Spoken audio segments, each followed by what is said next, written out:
শেখ হাসিনা নাকি আপনাকে খুব পছন্দ করতো? এটা না না, শেখ হাসিনা পছন্দ করতেন এবং এখন তারেক রহমান সাহেব আছেন, এটা আমাদেরই বয়সী। তার সাথে আমার ব্যক্তিগত সম্পর্ক বন্ধুর মতো। আপনার জীবন এই পর্যন্ত, ধরেন আজকে পর্যন্ত আপনার যে জীবন, এই জীবন নিয়ে কি আপনি খুব খুশি, হ্যাপি? প্রথমত হলো যে জীবনে কোনো মানুষই পরিপূর্ণ হ্যাপি হতে পারে না।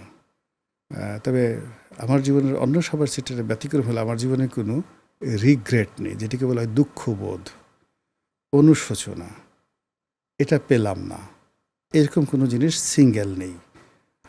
এর কারণ হলো যে আমি গ্রামের একটা মধ্যবিত্ত পরিবার থেকে আসছি। দুনিয়ার বড় বড় শহরগুলোতে দেখেছি, গিয়েছি, এই শহরে সব কিছু দেখেছি। তো হ্যাপি হওয়ার জন্য, স্যাটিসফাইড হওয়ার জন্য একটা স্বাস্থ্য দরকার, সুস্থতা দরকার, একটা স্যাটিসফ্যাকশন দরকার, কিছু অর্থ দরকার। এই সব জিনিসগুলো পরিমিতভাবে আল্লাহ আমাকে দিয়েছেন। ফলে এখানে অখুশি হওয়ার মতো কিছু নেই, ঈর্ষা করার মতো কিছু নেই। আর লোভ কখনো আমাকে তাড়িত করেনি এখনও পর্যন্ত। কোনো কিছু পাওয়ার জন্য কারো পিছনে ঘুরেছি, এরকম কোনো সিঙ্গেল নজির আমার জীবনে নেই যে আমাকে এটা পেতেই হবে। বরং আমি আমার কাজ করে গেছি, আমার যে প্রাপ্তিগুলো সবসময় আমার পেছনে ঘুরেছে। আপনি ধরুন এই যে আমি এখন নিজের 3টি ভিডিও আপলোড করি, গড়ে 1 কোটি লোক আমার ইউটিউবে আমার ভিউয়ার, এভরি 30 ডেইসে 1 কোটি। এই লাস্ট 5 ইয়ার্স এই জিনিসটা চলছে। ফেসবুকে অন অ্যাভারেজ আমার 2টো পেজে সব মিলিয়ে প্রায় 120 মিলিয়ন, মানে 12 কোটি বার দেখা হচ্ছে। আর টেলিভিশনগুলোতে যাই এটার তো কোনো হিসাব নেই, এই কোনো হিসাব নেই, এই জিনিসগুলো হচ্ছে। তো এই যে কাজগুলো আমি করে যাচ্ছি, সেই কাজের মধ্যে আমি মনে করি যে আমাকে এটা করতে হবে, বা আমি এটা করে যাচ্ছি, আপন মনে করে যাচ্ছি। কাজের আমাকে শ্রেষ্ঠত্ব অর্জন করতে হবে, সৌকর্য অর্জন করতে হবে। এই কাজ করতে গিয়ে মানে অন্য নেতিবাচক যে চিন্তা, সকাল থেকে রাত্রি পর্যন্ত অলমোস্ট অন অ্যাভারেজ আজকে প্রায় 40 বছর ধরে আমি 18 ঘন্টা পরিশ্রম করছি। বাকি যে সময়টা থাকে, এই সময়টাতে একটু ঘুমাতে হয়, অন্যান্য কাজ করতে হয়।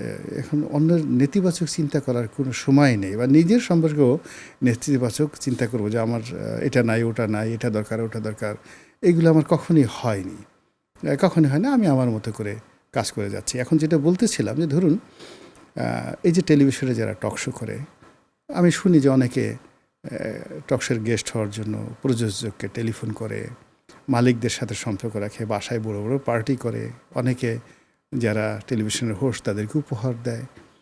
তো আমি তো এতদিন যাবত আছি, আমার চেয়ে রাজনৈতিক অঙ্গনে বেশি টকশো কেউ করেনি। তা আমার তো আসলে কাউকে কোনো কিছু দিতে হয়নি। হ্যাঁ, বরং কেউ ডাকছে তখনই গিয়েছি, বরং অনেক সময় অনেকে ডাকার পর আমার সময়ের মিল হয়নি। কিন্তু যারা এই কাজগুলো করেছে, মানে স্টার হওয়ার জন্য কারো পিছিয়ে ঘুরেছে, তারা আসলে কেউ স্টার হতে পারেনি। তো এভাবে অনেককে দেখেছি টাকা হওয়ার জন্য, ব্যবসায়ী হওয়ার জন্য অনেক চেষ্টা করেছে, ব্যবসায়ী হতে পারেনি, কিন্তু আমি হয়ে গেছি। অনেকে রাজনীতিবিদ হওয়ার জন্য অনেক চেষ্টা করেছে, আমি হয়ে গেছি। অনেকে এমপি হওয়ার জন্য অনেক চেষ্টা করেছে, পারেনি। শত শত কোটি টাকা খরচ করেছে, পারেনি। আমার সাথে অনেক যোগ্যতার সম্মান, কিন্তু আমার হয়ে গেছে। তখন আমার কাছে যেটা মনে হলো যে আমার এই জীবনটা মূলত একটা সার্কেলে ঘুরছে, এবং সেই সার্কেলের একটা নির্দিষ্ট যেমন শুরু আছে, এটা শেষ হবে, এবং এটার একটা গন্তব্য, আমি এই সার্কেলের বাইরে যেতে পারবো না। তো কাজে আমি আমার এই সার্কেলের মধ্যে থাকি, যা আমার সামনে আসার তা আসবে, আর যা আসার না তা আসবে না। ফলে ওই রিগ্রেট বলতে যে জিনিসটি যেখানে শুরু করেছিলাম সেটাও নেই। আর অখুশি হওয়ার মতো কিছুই নেই জীবনে। না, আপনার যে বর্ণিল জীবন, তো আমার কাছে মনে হচ্ছিল ফিল্ম মেকার হিসাবে যে আপনার জীবনে নিয়ে কিন্তু খুব সুন্দর একটা বায়োপিক বানানো যায়। আমার কাছে মনে হয় না যে আমি বায়োপিক করার মতো আমার এরকম জীবন আছে। আপনার ওই একটা কথাই বলি কি, যেমন ধরুন আমি তো অনেকগুলো পেশা দেখেছি। এখন আমি আওয়ামী লীগের সেক্রেটারি হতে পারতাম, কথার কথা লেগে থাকলে, কিন্তু আজ আমার পরিণতি কী হতো? ওবায়দুল কাদের সাহেবের মতো হতো। আমি কি ওবায়দুল কাদের হতে চাইতাম এখন?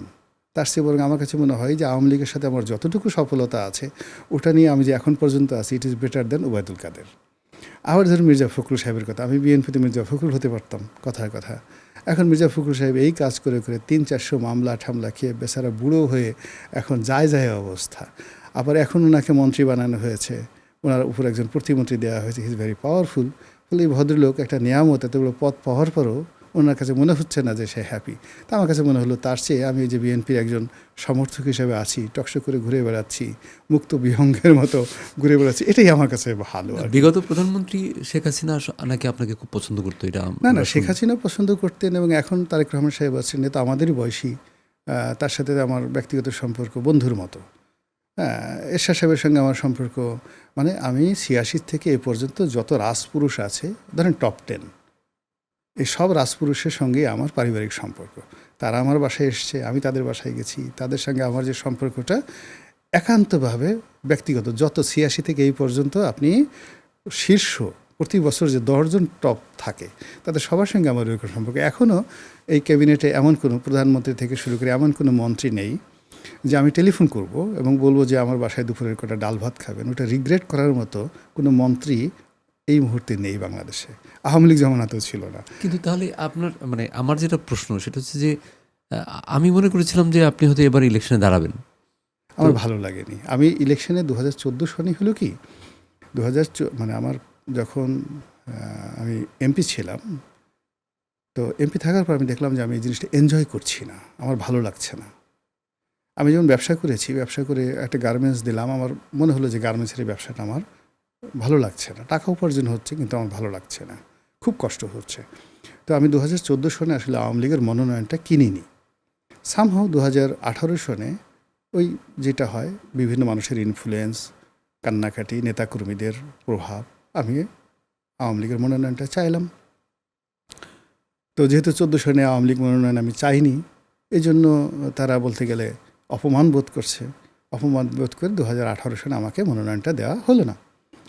এমন সময় বিএনপি থেকে আমাকে একটা অফার আসলো যে আমরা চাই আপনি মনোনয়ন দেবো, আপনি তখন তো ইলেকশন আপনি করেন। আওয়ামী লীগের অনেক সমালোচনা করতেন, মানে একদম সমালোচনাটা খুব সাহসের সাথে আপনি করতেন। হ্যাঁ, সমালোচনা করতেন, এবং এটা নিয়ে কোনো সমস্যা ছিল না। এটা নিয়ে আওয়ামী লীগের যারা প্রধানমন্ত্রী ছিলেন, অন্য যারা ছিলেন, তার এটা নিয়ে আমার জন্য সমস্যা ছিল না। বরং এটা আওয়ামী লীগের বেশিরভাগ যারা পজিটিভ মাইন্ডেড, তারা এটাকে পজিটিভ হিসাবে নিত, এটা কোনো সমস্যা ছিল না। যাই হোক, তো এই 2018 সনে এসে বিএনপিতে যোগদান করলাম, ইলেকশন করলাম। তো ইলেকশনের মাঠে গিয়ে আমি খুবই একটা বিরূপ অবস্থার মধ্যে পড়লাম, যেটা আনএক্সপেক্টেড।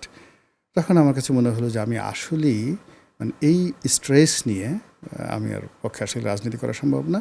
আমি আল্লাহর কাছে একটা কমিটমেন্ট করলাম, যে আল্লাহ তুমি আমাকে এই বিপদ থেকে বাঁচাও, আমি আর এখানে দ্বিতীয়বার আসবো না। ফলে ওই যে 2018 সনে নির্বাচন করে আমি চলে আসছি, এরপর থেকে আমি আর নির্বাচনী এলাকাতে একবারও যাইনি। ফলে এইবার নির্বাচন করার জন্য চাপ ছিল, প্রস্তাব ছিল আগের মতোই, কিন্তু আমি ওই জায়গাতে যাইনি। যাওয়ার মতো আমার মানসিকতাও নেই, এবং আমার কাছে ভালো লাগে না। আমি এখন যে কাজ করছি, আমার যে বয়স হয়ে গেছে, এই বয়সে আমার বাকি জীবনটা আমার কাছে মনে হচ্ছে হেসে খেলে এইরকমভাবে কথা বলে কাটাতে পারলে আমার জন্য ভালো হবে। সামনেও আর আসার কোনো সম্ভাবনা নাই? কোনো সম্ভাবনা নেই, কোনো সম্ভাবনা নেই। তো কিন্তু রাজনীতির মাঠে তো আপনি আছেন, মানে রাজনীতির মাঠে, অর্থাৎ রাজনীতির যেটাকে বলা হয় মানুষকে রাজনীতির সম্পর্কে সচেতন করা। 2 নম্বর হলো মানুষকে রাজনৈতিকভাবে একটা সিদ্ধান্ত গ্রহণ করতে ইনফ্লুয়েন্স করা। প্রথমত সচেতন করা, সিদ্ধান্ত গ্রহণ করতে ইনফ্লুয়েন্স করা। যারা ক্ষমতাধর লোক তাদেরকে প্রেসারে রাখা, আর যারা ক্ষমতায় যেতে চায় তাদেরকে ইন্সপায়ার্ড করা। এই কাজগুলো আমি করে যাচ্ছি ইবাদতের মতো করে।